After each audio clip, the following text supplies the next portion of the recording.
So what's the point of the Queendom? What are we here for? What I want to do is to empower the next generation. And the best way to do that is to start by new life. If we're able to talk into, to bring up, and to strengthen, and to give the best to new life, then we're able to create a new world. Well, how are we going to talk into new life? The cradle of new life is the woman. The woman is able to hold, to feel, to speak into, to nurture and create a whole new world through one little person. You see, if the child is able to have a good nutrition, they have the best start. If a child is able to have a strong mental capacity, the world will definitely benefit, because a strong mind is what anyone needs to start off a new world. If a child is able to have all that they need at the beginning of their life, it will definitely reflect in the end. And so we want to hold hands and take the woman and empower her. We want to give her as much information as we can. And that means coming together with doctors, with lawyers, with financiers, with anybody that will help this woman make informed decisions for herself, for her family, and for the next generation.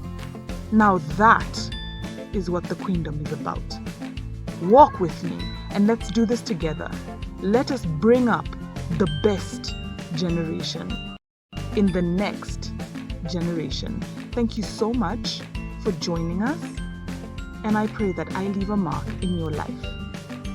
Yours truly, Kezia.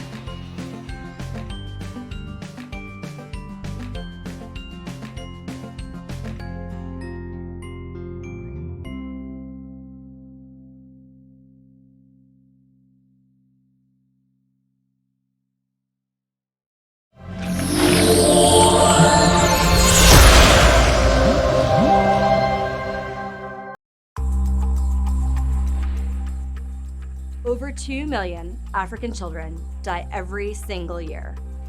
And I've always been keenly aware that I could have been one of those children if my dad hadn't moved from East Africa to Canada 35 years ago.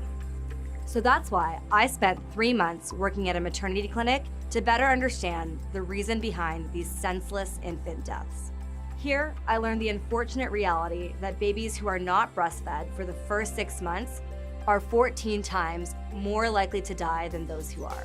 Despite this, most of the Kenyan women I spoke to actually stop exclusively breastfeeding when they return to work, as early as 1 month after childbirth. These women are being forced to make the impossible choice between staying at home to feed their baby and going into work in order to feed their families. On the other hand, only 7% of Kenyan women use a breast pump, unlike 75% here in the US. To better understand why, we heard from over 700 mothers that they didn't feel like current breast pumps were the appropriate solution for them to balance both working and breastfeeding. After hearing these insights, we developed Maziwa, which is the only breast pump that is specifically tailored to working women in low-resource settings like Kenya. Maziwa is discreet enough for a variety of work environments. It has a rechargeable battery-powered suction, and it comes with a portable storage cooler for milk. This simple intervention will make an exponential difference in a mother's ability to prevent her infant from fatal illnesses, protect her own health as a mother, and sustain her family's economic well-being.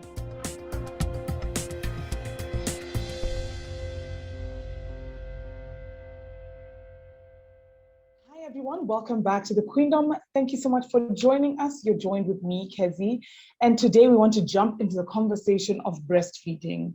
Listen, we always just talk about breastfeeding from the surface level, and I want to get into the depth of what we really need to be talking about on breastfeeding. And I'm joined by Josephine Molene. Josephine, thank you so much for coming on board. I'm so happy to have you today. Thank you for your patience and welcome to the Queendom. Fantastic. Thank you for having me. I'm excited to be here, to be speaking to you, and to share as much as I can on breastfeeding. Thank you so much. When I spoke to you earlier, I realized that, the conversation is going to be exciting because you are not just, this is not a hobby. This is actually a passion for you. You are deep in the game of breastfeeding. You understand it from all corners. So just introduce yourself quickly and then tell us what you do so that we can be able to throw all the hard questions at you. Okay, fantastic. As you said, I'm Josephine Munene, usually known as Josie. I go by Josie. I've been working in the maternal infant and young child nutrition field for the last 10 years, actually. I started off as a breastfeeding counselor, infant and young child feeding counselor, worked my way up to being a lactation educator, which means that I was then able to sit down with parents antenatally, understand how to support them before they have their babies and not just after. And then I'm also a skills trainer where I work with health professionals to be able to upskill where they currently are. So they have a lot of technical knowledge when it comes to breastfeeding and lactation. But what lacks is that little thing on counseling and just being able to convey the information to a mother in a way that she understands and she feels seen, heard, and supported. So I also do that skills training on breastfeeding support for health professionals.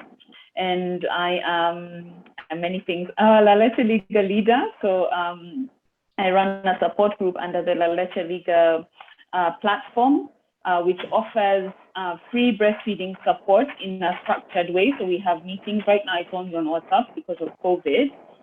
And then also infant massage. So I'm an instructor on infant massage where I teach parents how to use infant massage as a bonding tool with their baby. Yeah, that's high level.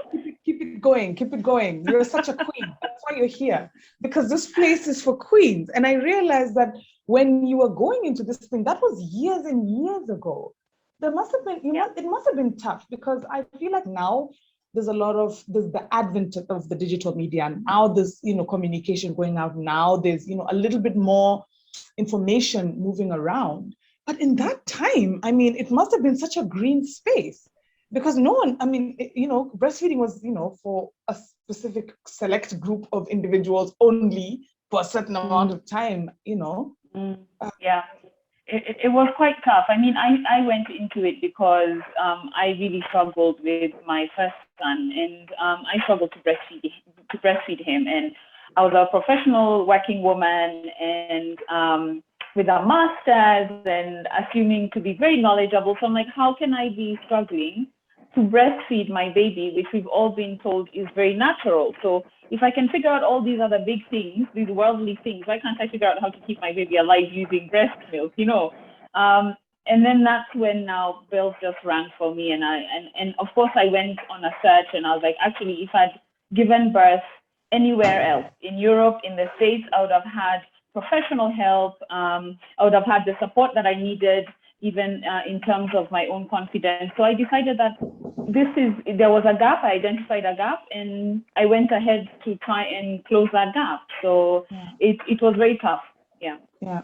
Thank you for that. I am unable to introduce myself because I'm having the same problem. I feel like with everything in the world, I've been charged, I've been informed, I've been educated and given a certificate. I'm fine. I'm well able. I've done my degrees. And then when I come to my baby, I'm like, well, no, but where's the degree? I'm totally green. The whole thing is so green. So I usually introduce myself as I'm just a mom. And I feel like if I can feel this way, then I think millions of mothers are feeling the same way. So I just wanted to jump into the conversation of breastfeeding with you so that you can educate just a mom. And that way you give her the platform, because I also realized the breastfeeding conversation is smack in between a very high-end, a very complex system, medical terms, and it's a very complex system. And a lady who's just gotten pregnant and she's just trying to sustain her baby. And she, filling in that gap and giving her the best practices that she may be able to use just to ensure that her child has the best start. Actually, the woman is ready and she's excited to give the child the best start. But there's so many things in between that need to be filled. And that's the reason why I called on to you. So thank you so much for joining. Listen, let's jump in. So why when I had my baby, I didn't think about breastfeeding. until the labor was done. I was literally pushing the baby out. And then I was like, oh, okay, breastfeeding. Yeah. So why should I breastfeed? Like, why couldn't they just take the baby and give formula? Why breastfeeding and why breast milk? Okay. So, and that's a very pertinent question, because I find that many moms struggle with that. Like, if we already have alternatives, why breastfeeding? Why do we hear all these things of you must breastfeed, birth is best? But it's because it is the most accessible, number one. Breast milk is designed specifically for a baby. That's number two. Number three, it's hygienic. So you're not having to use you're not having to use water. All you need to do is perhaps wash your hands. But most importantly, I would say, is because breast milk is designed for the baby. The same way we have all these non-human mammals, cows, everything you can think of that is a mammal that breastfeeds. They all feed their baby on their own milk. And so that is why breastfeeding is very important. But it's not easy. It's not one size fits all. And I think that's why now where the struggle comes in, and it's like, if we're all being told to breastfeed because that is what is best for my baby, but when I'm struggling, there's nobody to help me and to guide me, then what's the point? Why can't I just use formula? But also the problem with formula is that it's not easily accessible and affordable to everybody. Yeah. So when you're looking, for instance, at a demographic, social economic demographic of Kenya, you're working with people living below the poverty line. Are they going to be able to afford 2 tins of formula, a week to be able to feed their baby? No, they can't. So we try and push what is most likely to help them in their own economic status to be able to keep their baby healthy and themselves healthy. Yeah, and I think that actually leads me to my next question, because I'm now reading data which tells me that, we start off well with a 99% rate of women who are breastfeeding at birth, because yes, there's a little bit more support in the hospitals, although that's another topic, but the hospitals do promote breastfeeding, and so they try to latch the baby, and these days there's professionals on site to help you kick off that breastfeeding journey from the beginning. But by 3 months, I'm getting a number like 60 something percent. I'm getting let me get that number. I'm getting like a 61% of mothers have already starting to see how to complement the feeding, or are not feeling confident. And get this, Josephine, by 4 months, it's almost a culture that uji, or something needs to come in. So what happens with that drop? Is it a confidence thing, or is it something that we've not looked into in terms of understanding what's going on in the culture? It could be a cultural thing, because maybe, I don't know about your experience, but in my experience, a lot of women are like, mtoto ako na njaa, and that, I don't know. Exactly. Why are you letting your baby cry? If your baby is crying, uji. Yeah, and uji is such a quick go to, like, hata maziwa ng'ombe si bado ni maziwa, So I don't know why that number, those numbers are worrying, because there's nothing that changes except, the mind and the woman and the experience. So kind of speak into that for us. How can we, mitigate those numbers? And a lot of it comes down to that support that I'm speaking of, where if mothers understood the fact that, number one, your baby is growing, and as your baby grows, you're going to definitely have enough milk for your baby, because that, again, is how that relationship is designed. So we talk about demand equals supply when in breastfeeding. So basically, the more that is demanded, the more that will be supplied. So the more the more a mother puts the baby on the breast, the more the body is going to produce. I like to equate us to being, it's not a very good example, but imagine being a factory. So the mother is the factory and the baby is the customer. So the more your customer asks for something, just generally in the world, general economics and business sense, the more a customer asks for something, the more you are going to supply them with whatever it is they're asking for. If over a course of a few days, your customer stops demanding, then of course you're going to drop supply, because it's no longer efficient enough to keep overproducing. And believe it or not, it's exactly the same as the body. And our bodies need that efficiency because we're still walking, we're still moving, we're still thinking. So our body needs to be very efficient. It's not going to go over and above to produce breast milk, which actually takes a certain amount of energy, as does breastfeeding. And yet that milk is not being consumed as much as it should. So that's I always tell my mom. So the first rule, if you start feeling like maybe your supply is going down or there's something changing, what has changed in the way you're feeding your baby? Have you maybe perhaps stopped putting them on the breast as much? Yeah. Are you pumping more than you're breastfeeding? Because also pumping can sometimes reduce the supply level. How are you feeling generally? How are you feeling within yourself mentally? Because breastfeeding is actually run on our hormonal system. So there are hormones that are responsible for the letdown of milk from the breast and actually triggering the production of milk. So if you're stressed, there's going to be a hormone imbalance. You know, if you have a thyroid issue, which can happen, it's not that rare, and then you will find that supply is going to go down. But it's all interconnected. So there's so much to it. And like you said, when we get to that 4 months, for many moms, it's either because they're going back to work. So you can imagine a mom who's going back to work. And perhaps what she hasn't been told is that when you go back to work, ideally you should remove milk at the same interval at which you fed your baby at home. So if it's every 3 hours that you are feeding your baby, you need to do the same thing. Again, why? Because if the factory receives a message saying, oh, demand has gone down, supply will automatically follow the same message.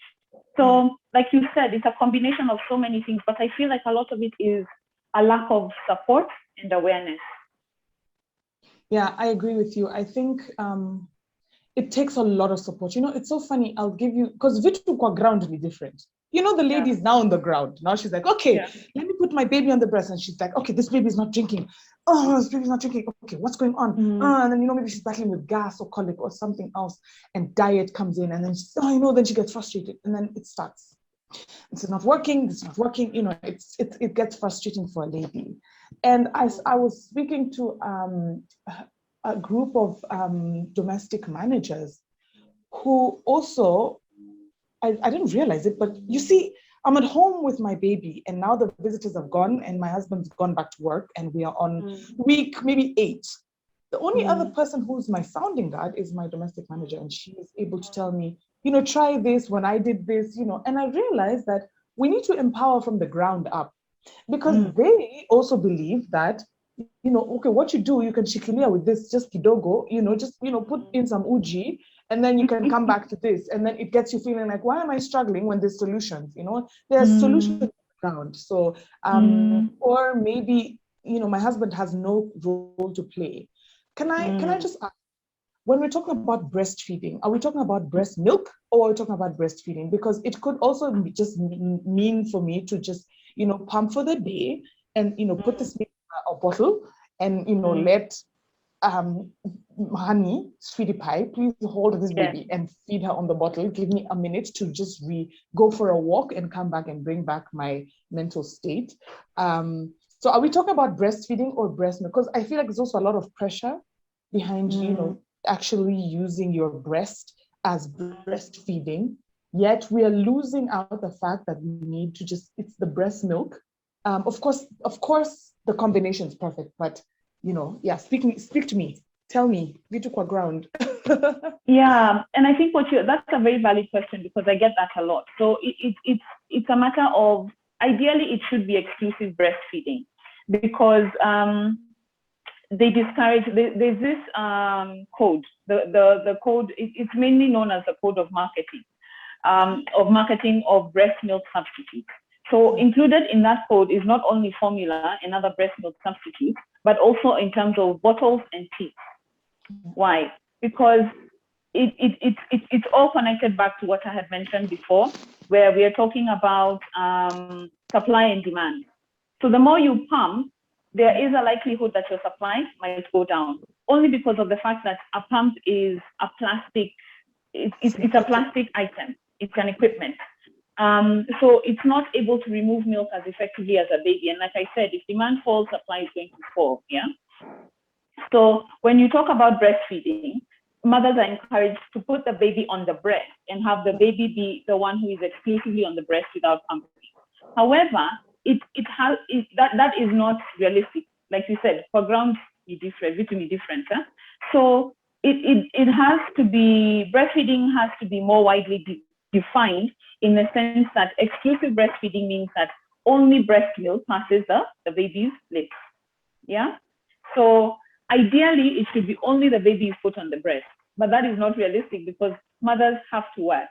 I remember looking at recent statistics from the, I think the National Demographic Survey, and they were talking about 51%. The labor market is now made up of 51% of women. I mean, if those 51% of childbearing age, it means most of them have babies that they're leaving at home in order to go to work, you know.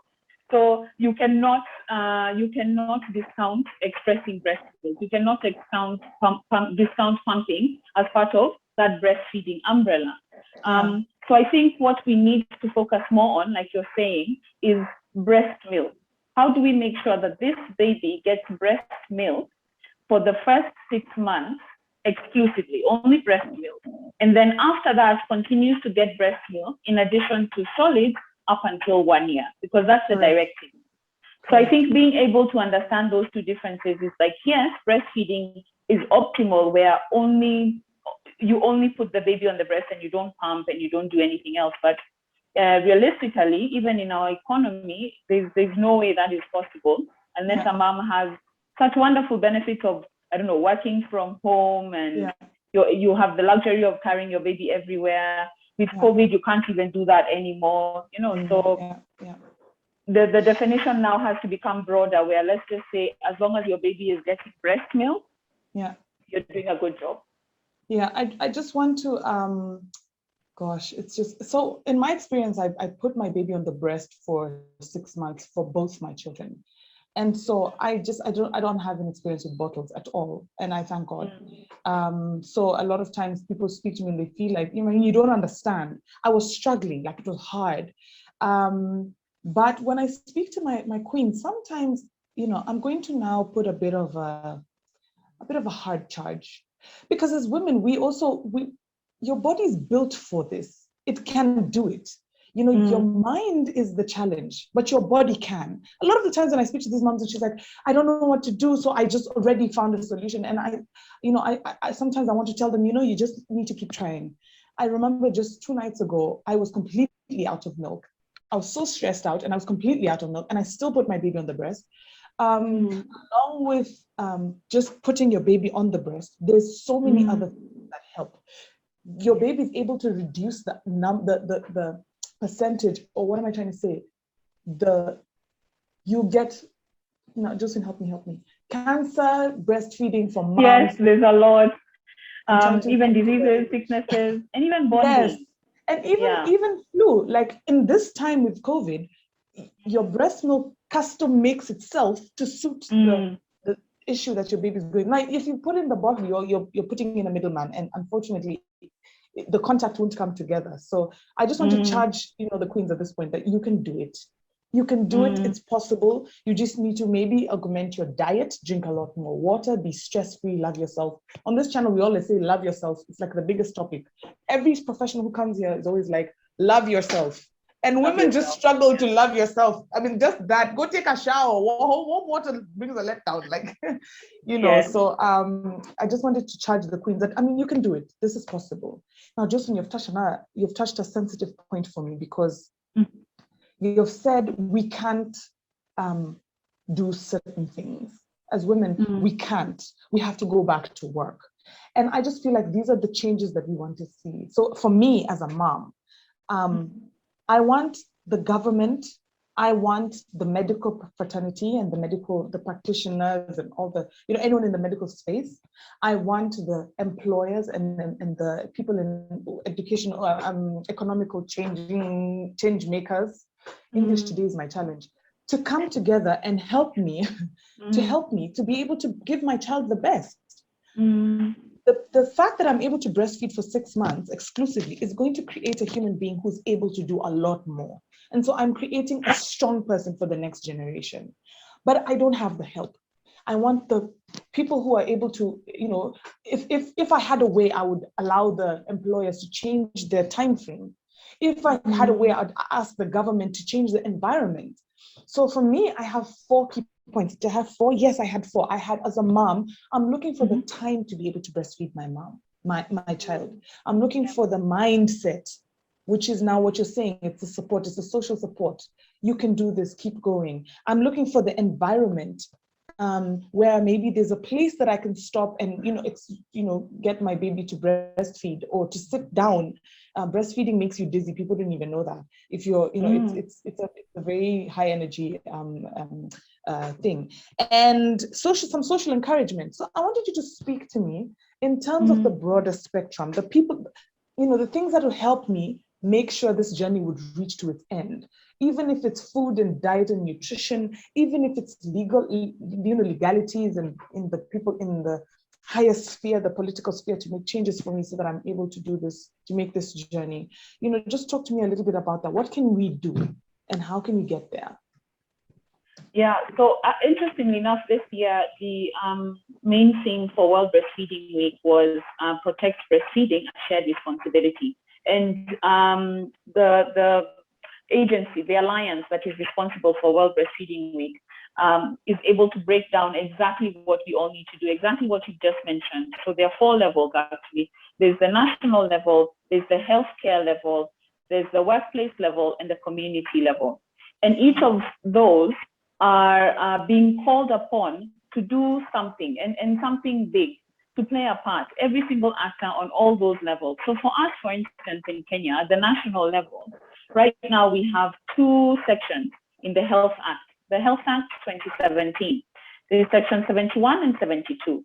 And those 2 call for, number 1, a lactation space that employers should create and provide a lactation space for mothers who are breastfeeding, who are employees. Number 2, protected time, so that in every 8 hours worked, a mother gets an hour to breastfeed in addition to their regular work breaks. And then there's also protection from advertising and marketing of breast milk substitutes. So those are the key elements that are captured in those 2 sections. So that's the national level, but that is still not enough. So there's a bill that was proposed. It was first proposed in 2017 by Honorable Sabina Chege, and unfortunately it did not progress. Then she re-proposed it again, and it was read. It had its first reading, because there's so many steps before a bill is enacted. But what she does, which is very, very important, is that she now breaks down those 2 sections and she adds to them. Her proposal adds to them, so that now we're talking about protecting against discrimination, so that employers cannot discriminate against a mother who is breastfeeding or a mother who is pregnant, meaning that your employer is suddenly not going to fire you because they have to provide a lactation room or that you have to take time away. Providing spaces at work, if feasible, where you can bring your baby to work and that space is safe for your baby, if feasible, Yeah. And then goes on to talk about changing rooms, providing changing rooms for parents and stuff like that. But the key part of that bill is to protect a mother in terms of making breastfeeding a right, because it also would penalize employers who are not following, who are not providing these particular facilities, you see. Yeah. So it strengthens it compared to just those 2 sections in the Health Act. If this bill was to go through, it would help to secure and cement the rights of a breastfeeding mother. So that's the national level.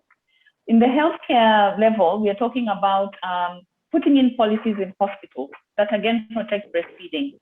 So UNICEF has a breastfeeding-friendly hospital initiative that outlines the 10 steps to successful breastfeeding.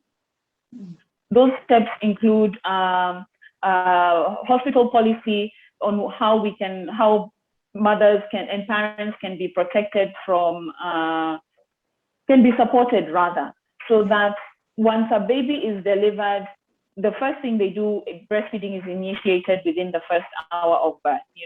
There is, again, mothers are not going to be encouraged to give formula, which is such a thing in our hospitals. The minute you give birth, the nurse says, I know you're very tired. Let me just take your baby, and then you see your baby again in 6 hours. And then you're told, oh, no, your milk hasn't come in. Let's just give your baby formula. And it's like, the healthcare system has already set you up for failure. Because every single drop of formula a baby gets before breast milk puts your body behind. Because it is by putting the baby on the breast that production is kick-started. So the more you put the baby on the breast, the faster your milk is there anyway. Colostrum is available from 20 weeks of pregnancy. But it needs to be kick-started by putting the baby on the breast. But what we wait to see is this gushing milk. This gushing milk does not come until day 4, day 4 or 5. But before that, those drops are still, it's called liquid gold. It is still so important. So the hospitals are letting us down if they're allowing for substitutes to be given before a mom has even been given a chance to breastfeed, So we've already failed that mom, On the workplace level, if like I said, you're not being given flexi time, your line manager doesn't allow you to take breaks, and it's now the law. If your line manager does not allow you to take at least 3 breaks a day, only for 15 minutes, they're not supporting you, On a community level, like you've said, if the information on the community level is counterproductive, where you're like, in 2 weeks, the baby is on porridge. Why? Because you were given porridge at 2 weeks, or your cousin, or your auntie, or, so dead. Even at, So every single person on those 4 levels has a part to play in supporting that mom and making sure that each mom, wherever she turns, she's being encouraged to breastfeed. And all she sees is you're doing a good job. Like you said, you're doing a wonderful job. You're a queen. You're a fantastic mother. And at each and every stage, you're being encouraged. That is very necessary. You have spoken into me. It's when you go through the experience, it's way more different. And I'm just hoping that the people who are in that space are able to relate, because I think the first place is really just understanding that the mother needs this. This is what she needs, before it making this law. And, companies are really thinking, oh, where are we going to get this extra office, etc. And it's so funny that if you go to an office space and you see maybe a smoker, he goes out every 30 minutes to an hour. Like these things can be done. We just need to be able to embrace, these topics and see how we can best, drive this change so that the mom is comfortable to be able to be the best that she can be. So if you can leave us with, some guide, what can we do? Is there anything that I can do? Okay, so as I talked about the different stages, so for instance, if you're a breastfeeding mother and you are struggling, reach out for help. There is help. There are quite a number of women like myself. We have a professional body, the Kenya Association for Breastfeeding. There are quite a number. Now we are quite a number of us. When I started 10 years ago, like I said, we were quite few. But now we are up to, in Nairobi, I know we are at least 25 of us. And we are all very passionate about it. So please reach out for help. If you are somebody who is supporting a breastfeeding mother, even for men, they play a huge role, which is what sometimes we don't understand. The support that you get from your partner, whether it's your partner, whether it's your family members who are male, whether it's even in the workplace, so men play a really huge role. And how can you support a mother? By encouraging her, by not making it seem like breastfeeding is just some frivolous thing that women want to do in order to be cool, like it's a trendy thing, because now it's starting to look trendy. It's not. If maybe you have had a traumatic experience with breastfeeding, which is fine,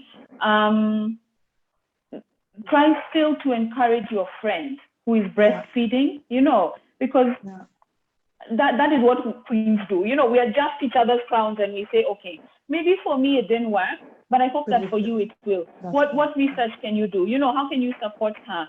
helping her with that self-care that we've just talked about, getting her someone to come home and do a mani-pedi for your friend, things like those. So it can seem like very insignificant things, but it's the little thing that always counts.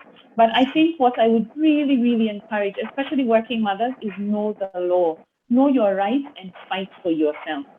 Just because you have other people in your workplace who are breastfeeding and they've tried to go to HR and it didn't work, so what's the point? No, you fight because it's your baby and you want the best for your baby. If you're in a workplace, come together, all of you, and say, this is our right, this is the law, we want a room. Do the research. How much will it cost to put this room together? So that by the time you're going to your employer, they're not going to fob you off because you have the information.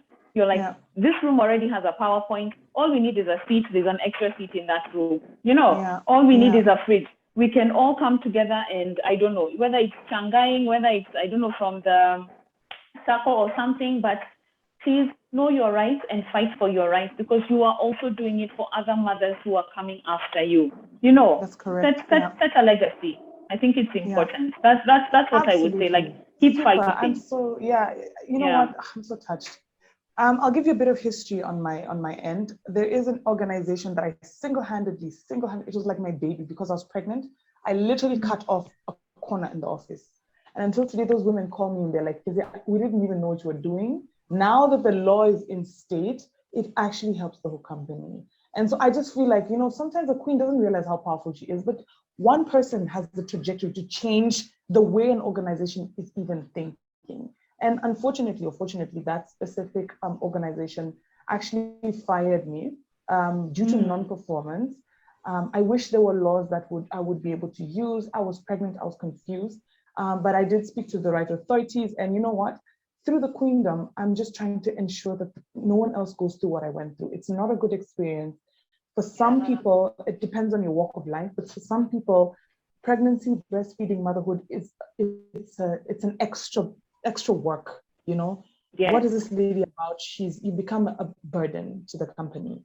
But remember that you are doing this because you have been called to do this. This is your position. You need to embrace it and understand your rights, understand the law. The law is there to protect you. So you need to use the law, embrace it. And, I just feel like it's possible within the next 5 years. I think, we're going to embrace a beautiful change. I have 2 daughters and I just feel like for the sake of their future, we need to be able to be fighting and be fighting for their rights because they're going to go through the same journey and be in the same space. So that's really key for me. Justin, before you go, I want you to talk to us about Maziwa, please. And I saw you guys have a really, go for it. Yes, we do. Let me show you the pump. So one thing I did forget to add is that I'm the Director of Community Engagement at Maziwa. And there's this new pump in the Kenyan market, and it's an amazing pump because it's very discreet. And it doesn't have a bottle as a collection. So that is basically, So that's the pump box, Maziwa, the Wema pump. And so the really unique thing about it is that instead of having a bottle to collect the milk in, it has the cup. Oh, wow. So that's what it has. That's beautiful. Oh my gosh, it's breast shape as well. Yes, exactly. So, and the reason why it's actually shaped like that is so that you can just wear it inside and under, inside your top. Where are we? So you wear it inside your top, you wear it inside your top. And then the really cool thing, in addition to not having like bottles, which makes it more discreet, is that it has, this is the battery pump. So you charge this overnight for about 7 hours, the same way you charge your phone. And then you just connect it. You connect it to your flanges. So those are the ones that I was showing you, those double flanges. So you have your tubing there. So you have your tubing. Let me just lower this. So you have your battery pump, and then you have your flange. Today was a bit cold, so I'm not wearing a very appropriate top, but ideally it should be, I think I should be able to. So you put it underneath. So you put and then you have them, they're held onto by a bra. So you still have to wear your bra. And then these tubings come in from there. That's So that's okay. how you pump. So all someone will see is just these tubes That's coming correct. out. That's beautiful. Yeah. And then That's you really just nice. use it. So you don't even have to like plug it into the wall, because that's Wow. usually the problem. That you Yeah. have to plug this into the wall, and then you can't move. Once you plug it in, you You're can't move until you stationary. You're part finish of the pumping. yeah. You're Oh, part of this the is furniture. absolutely, you're part of the furniture. You're the fridge. You need to be with the fridge. Exactly. This You're is with the fridge. absolutely, yeah, you're with the fridge. Yeah. I'm so excited about that because, yeah, like you're saying, breastfeeding is, and then you have this long protruding stuff that looks like this, and then you're just you're Yes. seen. Yeah. And then Yeah. someone can come in, the cables have to, you have to take off your clothes, etc. Oh, that's fantastic. So Yes. wait, where am I getting that now? What if I'm interested in where am I going to find it? So you can find it you can buy it through Instagram, but also the Maziwa the Maziwa website, which is www.maziwabreastfeeding.com. It's also being stocked by Kasha, the online store, and the mother and baby shop as well online, including other retailers. But those ones are the ones that I know for sure. But if you buy through the website, you can also do that. It will be easily fulfilled. And then on the box, my home demo box doesn't have it, but on the box there's access to a free half-hour consultation with me. So that's another, that's super. part. Again, that's the social support, that we're saying. I mean, you don't want a thing and then you're like, where does the cable go? And how do I do this? You want someone to be able to walk you through the whole story. Thank you so much. I really appreciate. Any last words for any breastfeeding mom before we close? Just know that you're the expert. You're doing as well as you can. No one else can breastfeed your baby as well as you can. So even if you're struggling, it has nothing to do with you. It's not because you're a bad mother. It's not because you're a failure. You just need support. So take it one feed at a time, one day at a time, 1 week at a time. And with each feed, your baby is growing. With each day, your baby is growing. And just enjoy your baby.